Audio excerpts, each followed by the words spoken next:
Hello once again, everyone. So today we're going to be going over some actually really old techniques that I talked about way back in early 2020, specifically because of a request on the comment on one of those.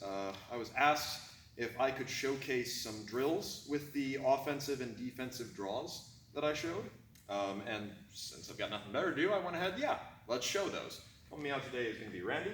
And the biggest thing for this is first I'm going to show just what these draws look like against the opponent in case you haven't seen that video, or alternatively in case you need a refresher. And then we're going to show how you might drill it in a couple different ways. So for this, I am using the one and only sword I have that actually has a scabbard. It's a little bit on the beefier side, so you might see Randy's sword go slightly pinging away, but it should be fine. So first and foremost, our first draw is going to be out into cover. So for this, Randy is probably cutting at me is when I'm going to use this. I'm going to grab, make that cover, and then just return with a falling blow. So the biggest thing about making this particular one work is focusing on diving out to the side. I've got a lot of material that I need to get clear as soon as possible. So here's that again. Make that cover, follow through. Now, my next draw is going to be now the deflection. So what's going to happen is Randy's coming at me. It could be a thrust, it could also still be a cut, it doesn't really matter, but out to knock it aside, and then you can follow through with whatever blow really makes sense to you. So here's that again. And all I'm just looking to do is beat it out of the way. I'm not really looking to get anything particularly fancy here. As soon as I have it clear, I either run or I fill that gap.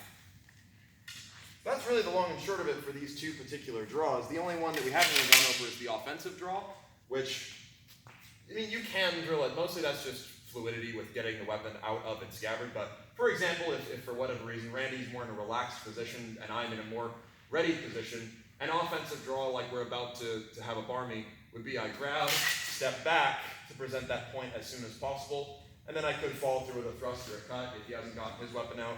Or alternatively, from here, I can then move into any fighting position that I need to. But now what we're going to do is I'm going to throw on my mask, and then we're going to show this at a little bit more of a clip, like a drill would be.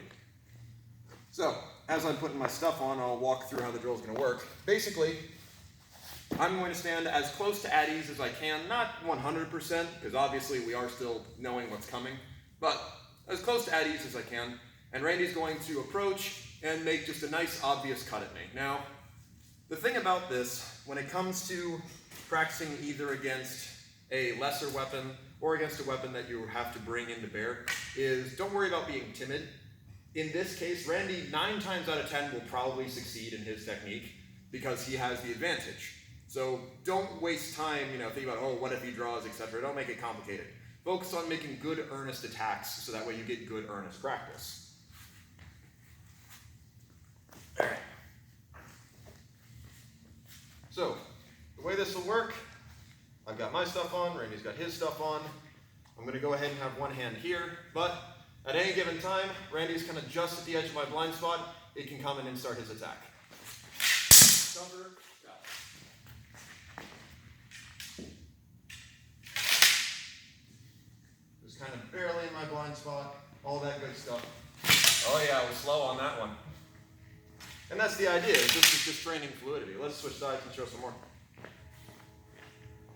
So again, he's kind of in my peripheral. I want to make sure that I can still see him, but I don't want to make sure that, I'm looking directly at him. Just enough that, when he starts to move, I kind of get that flash and focus on getting my sword in the way. And then we'll do one more real quick. I'll go ahead and have you in this peripheral.